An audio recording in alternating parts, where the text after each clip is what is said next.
एक रोज देवी सीता महल में अपने कक्ष में बैठी हुई थी। देखने से ही वो काफी उदास लग रही थी।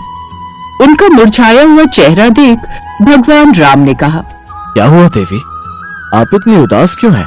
प्रभु, मैं प्रतिदिन ब्राह्मण के लिए पूरी श्रद्धा और प्यार से भोजन प्रसाद बनाती हूँ, लेकिन जब कोई ब्राह्मण भोजन करने आते हैं तो ऐसा लगता है कि वह पेट भर भोजन नहीं खाते, बल्कि वो थोड़ा सा भोजन करते हैं और चले जाते हैं। कोई ढंग से भोजन ग्रहण नहीं करते। प्रभु, कभी कोई ऐसे ब्राह्मण को बुलाइए जिनके लिए मैं स्वादिष्ट भोजन बनाऊं और वो जी भरकर भोजन ग्रहण करे, तभी मेरा मन शांत होगा।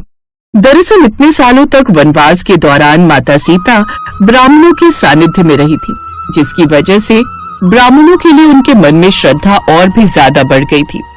वो प्रतिदिन अपने हाथों से ब्राह्मणों के लिए भोजन बनाती थी और पूरी श्रद्धा के साथ किसी न किसी ब्राह्मण को भोजन कराती थी, और आज भी उनका मन यही सब सोचकर उदास था।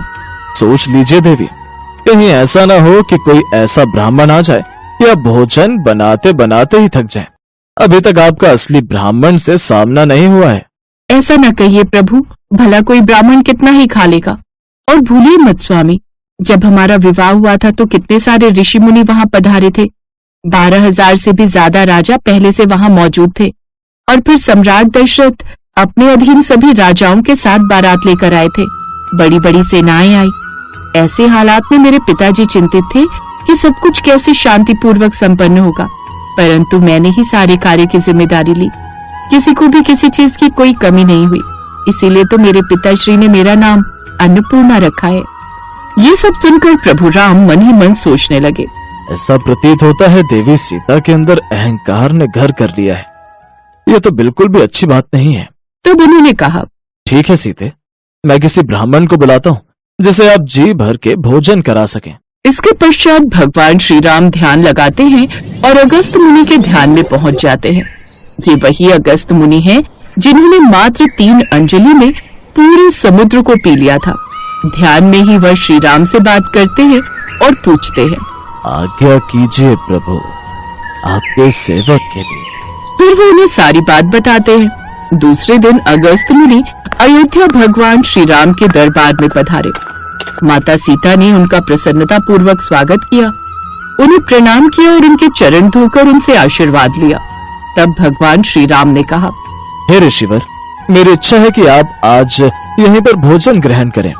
इच्छा तो भोजन करने की अभी नहीं है, लेकिन आप आग्रह करते हैं तो थोड़ा बहुत कुछ खा लूंगा। ऋषिवर, मैं चाहती हूँ कि मैं अपने हाथों से भोजन बनाकर आपको परोसूं और आपकी हर इच्छा पूरी करूं। मैं आपकी इच्छा का सम्मान करता हूँ, आप भोजन बनाइए, मैं अवश्य खाऊंगा। ये सब सुनकर माता सीता काफी खुश हो गई और उन्होंने भोजन बनाने की शुरुआत कर दी। रसोई घर के द्वार पर ही अगस्त मुनि के लिए आसन लगाया गया। सोने की थाली सजाई गई, उसमें 56 प्रकार के व्यंजन सजाए गए। छोटे छोटे कटोरियों में अलग अलग तरह के व्यंजन सजे थे। थाली के बीच में पूरियां रखी गई। अगस्त मुनि ने थाली को देखा और फिर तिरछी नजर से श्री राम को देखा। तब श्री राम ने इशारे में ही उनसे भोजन प्रारंभ करने को कहा। महाराज, आप भोजन करना प्रारंभ करें। ये सुनकर अगस्त जी थाली की ओर देखकर मुस्कुराने लगते हैं। तभी माता सीता उनसे कहती हैं, हे ऋषिवर, आप भोजन प्रारंभ क्यों नहीं कर रहे? मुझसे कोई भूल हो गई क्या? देवी, अगर भोजन कराना है तो ढंग से कराइए, नहीं तो रहने दीजिए। आपकी इस नाराजगी का कारण क्या है ऋषिवर? से भोजन से मेरा क्या भला होगा? ये बात सुनकर माता सीता की खुशी का ठिकाना नहीं था। वो बोली, महाराज, आप भोजन प्रारंभ कीजिए, मैं बनाती हूँ। यह तो मेरे लिए बहुत प्रसन्नता की बात है। फिर दिन के 12 बजे अगस्त ऋषि ने भोजन करना प्रारंभ किया था और शाम के 7 बज गए, लेकिन उन्हें अब तक डकार भी नहीं आ रही थी। भाई, ब्राह्मण देवता का खाना तो रुकने का नाम ही नहीं ले रहा। जानकी जी ने कई बार आटा गूंद लिया। जब सायकाल हो गई तो माता सीता ने अगस्त ऋषि से पूछा, ऋषिवर, कुछ और लाऊं? अगस्त मुनि ने जवाब दिया, अभी तो ठीक ढंग से शुरुआत भी नहीं हुई है देवी, आप अभी से पूछने लगी। नहीं ऋषिवर, ऐसी कोई बात नहीं है। आप प्रेम से भोजन ग्रहण कीजिए, मैं अभी लाती हूँ। तब माता सीता ने गणेश जी की दोनों पत्नियों रिद्धि और सिद्धि को याद किया। दोनों देवी माता के बुलाने पर हाजिर हो गईं और बोली, आज्ञा कीजिए माता, आपने हमें कैसे याद किया? रिद्धि सिद्धि, महाराज अगस्त मुनि भोजन कर रहे हैं।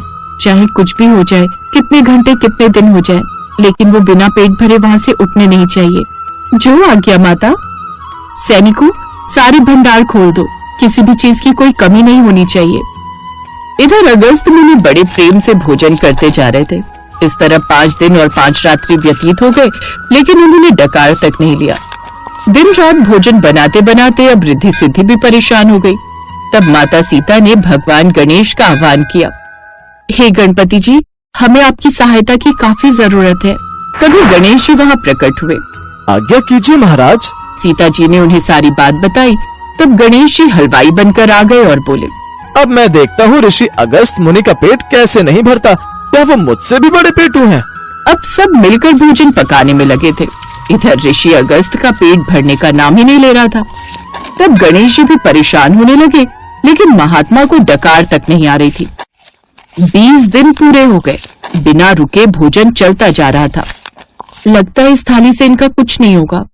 सीता माता अगस्त मुनि के पास आई और सोने की थाली हटाकर बड़ी सी परात रख दी। लेकिन अगस्त जी अभी भी भोजन किए जा रहे थे। अगस्त जी के चेहरे पर कोई शिकन तक नहीं थी। अगर ऐसे ही चलता रहा तो क्या होगा? मैं ब्राह्मण को भरपेट भोजन न करवा पाई तो मेरे लिए कितनी लज्जित होने वाली बात है। नहीं, मुझे मदद के लिए किसी और को भी बुलाना होगा। त्रिदेवियों को सहायता के लिए बुलाना होगा। तब माता लक्ष्मी, सावित्री और पार्वती जी भी माता सीता की मदद करने के लिए आ गई। उन सब के अलावा महल की सारी महिलाएं तो सेवा में पहले से ही लगी थी। अब बनाते बनाते और खिलाते खिलाते त्रिदेवियां भी विफल होने लगी। हमें तो कुछ समझ नहीं आ रहा देवी सीता, ये कैसा चमत्कार है जो रुकने का नाम ही नहीं ले रहा। अब आप क्या करेंगी देवी सीता? अब मेरे पास एक ही रास्ता है। देवी सीता ने अपनी आंखें बंद की और अपने शरीर से बहुत सारी देवियों को प्रकट किया और वो सब के सब उन ऋषिवर की सेवा में लग गई। इतने दिनों से चली आ रही ब्राह्मण भोज का नतीजा ये हुआ कि अब उनके महल के भंडार भी खत्म होने की कगार पर आ गए। लेकिन अगस्त जी का पेट था जो भरने का नाम ही नहीं ले रहा था। तब माता सीता ने देवियों से कहा, आप सभी जल्दी करें, ऋषि अगस्त का थाल लगभग खाली होने वाला है। वो किसी भी सूरत में निराश नहीं होने चाहिए। अब भोजन का 16वां दिन चलने लगा। अब जानकी जी आई और बोली, प्रणाम ऋषिवर। भाग्यवती रहें देवी। देवी हमें माफ कीजिए, अभी मैं आपसे कोई बात नहीं कर सकता क्योंकि अभी मैं भोजन में व्यस्त। मैं तो बस इतना कहने आई हूँ कि जब आधा भोजन हो जाए तो पानी भी पी लेना चाहिए। ना मत करो बेटी, जब आधा भोजन हो जाएगा तो पानी भी पी लूंगा। हे भगवान, ये कैसे महात्मा है? अभी इनका आधा भोजन भी नहीं हुआ। वो तो लगातार बिना रुके ही भोजन किए जा रहे थे। अब 17वें दिन सायकाल का समय हुआ। तब श्री राम भगवान आए तो उन्होंने देखा कि देवी सीता बहुत चिंतित है। गणपति महाराज भी चिंता में है। सबके सब हार मान चुके हैं। तब राम जी ने माता सीता से कहा, क्या हुआ देवी, आप फिर चिंतित लग रही हैं? स्वामी, इनका पेट भरने का नाम ही नहीं ले रहा। हम सब मिलकर भोजन बनाते बनाते थक चुके हैं। भंडार भी खाली होने वाला है। क्या करें प्रभु, कुछ समझ में नहीं आ रहा। प्रभु, अब दोबारा से ऐसे ब्राह्मण को फिर कभी भोजन के लिए मत बुलाना। अब तो पूरे 18 दिन हो गए लेकिन उनका पेट है कि भर ही नहीं रहा। किंतु देवी, आप ही तो रोज कहती थी कि कोई ढंग से भोजन नहीं करता। मुझे क्षमा करें स्वामी, अब आगे से भूल कर भी ऐसा नहीं कहूंगी। लेकिन ऐसी कृपा कीजिए प्रभु कि ये ब्राह्मण हमारे घर से भूखे न जाए। तब भगवान राम ने भी इशारे में कहा, बस अब रहने दीजिए। तब जाकर 18वें दिन शाम को अगस्त मुनि को डकार आई। तब उन्होंने कहा, लाइए देवी, अब आधा भोजन हो गया, पानी पिलाइए। ये सुनकर तो देवी सीता डर ही गई। जिनके लिए इतना भोजन कम पड़ गया उनका थोड़े से जल से क्या ही होगा। इनके लिए 8-10 कुएं भी कम पड़ जाएंगे। ये सब सोचकर माता सीता कहती हैं, हमारे पास इतने जल की कोई व्यवस्था नहीं है ऋषिवर। महाराज, भोजन हमने करवाया है तो जल की व्यवस्था भी हम ही करेंगे। जब द्वापर युग आएगा और मैं कृष्ण के अवतार में धरती पर जन्म लूंगा, उस समय मैं गोवर्धन पर्वत की लीला के समय में वो पर्वत उठाऊंगा और तब क्रोध में आकर इंद्र जल की वर्षा करेंगे। तब आपके जल की व्यवस्था हो जाएगी। उस सारे जल से जब मथुरा वृंदावन जलमग्न हो जाएगा तब यही सीता राधा रूप में होंगी। जब ये आपका आवाहन करेंगी तब आप आकर वो सारा जल पी लेना। जो आज्ञा प्रभु। अब ऋषिवर उन सबको आशीर्वाद देकर वहां से चले जाते हैं। माता सीता का अहंकार अब टूट चुका था। उस दिन के बाद उन्होंने कभी ऐसी कोई इच्छा जाहिर नहीं की।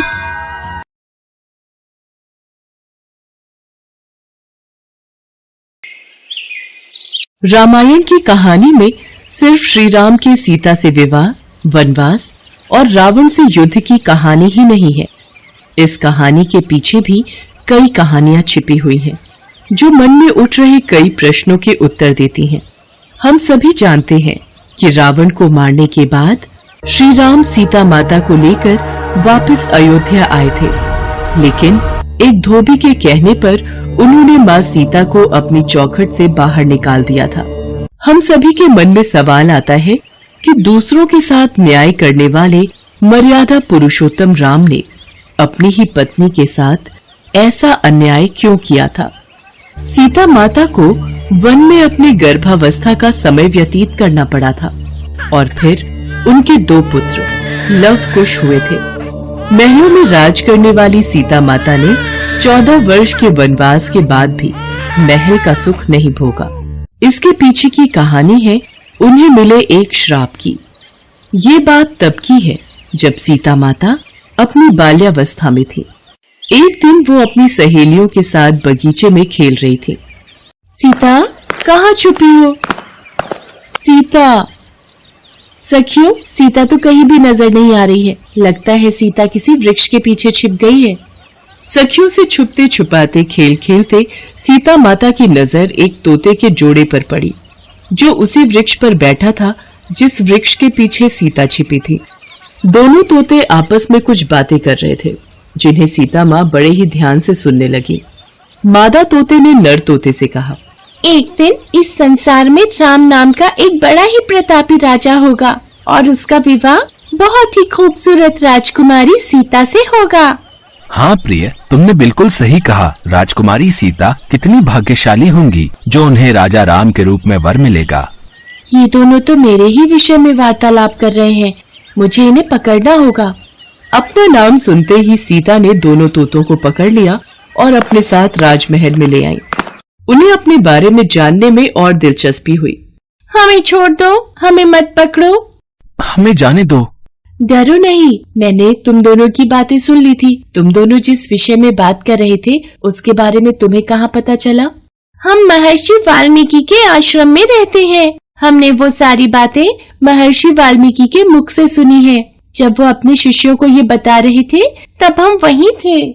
जिस राजा जनक की पुत्री सीता के बारे में तुम लोग बात कर रहे हो वो मैं ही हूँ। मुझे राजा राम के बारे में और बातें जाननी है।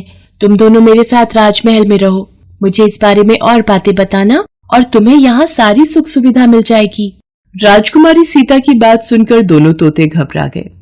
हम गगन पक्षी हैं, पिंजरे में बंद होकर हम जीवित नहीं रह पाएंगे। हमें आजाद कर दीजिए। जब तक मेरा विवाह राम से नहीं हो जाता तुम्हें यहीं रहना होगा। अच्छा ठीक है, मैं तुम्हें आजाद कर देती हूँ, पर ये मेरे साथ रहेगी। मैं गर्भवती हूँ और अपने पति से वियोग नहीं सह सकती, मुझे भी जाने दो। नहीं, मैं तुम्हें नहीं छोड़ूंगी, तुम मेरे पास ही रहोगी। सीता का बालक मन ये बातें नहीं समझ सका और वो जिद पर आ गई कि जब तक राम से उनका विवाह नहीं होगा वो उसे नहीं छोड़ेंगी। इसके बाद मादा तोता दुखी हो गई और क्रोध में उसने सीता माता को श्राप दे दिया। राजकुमारी सीता, मैं तुझे श्राप देती हूँ कि जिस तरह तूने मुझे गर्भावस्था के दौरान मेरे पति से अलग किया है, वैसे ही अपनी गर्भावस्था के दौरान तुझे भी पति वियोग सहना पड़ेगा। इतना कहकर उस मादा तोते ने अपने प्राण त्याग दिए और उसी समय उसके दुख में नर तोते ने भी अपने प्राण त्याग दिए। सीता को बहुत दुख हुआ, लेकिन अब बहुत देर हो चुकी थी। इसके बाद जब वो गर्भवती हुई तो उन्हें अपने पति से अलग रहना पड़ा और ये श्राप ही इस बात की वजह बना। कहते हैं कि जिस धोबी के कहने पर श्री राम को अपनी पत्नी को छोड़ना पड़ा, वो पिछले जन्म में वही तोता था जिसने सीता माता को श्राप दिया था।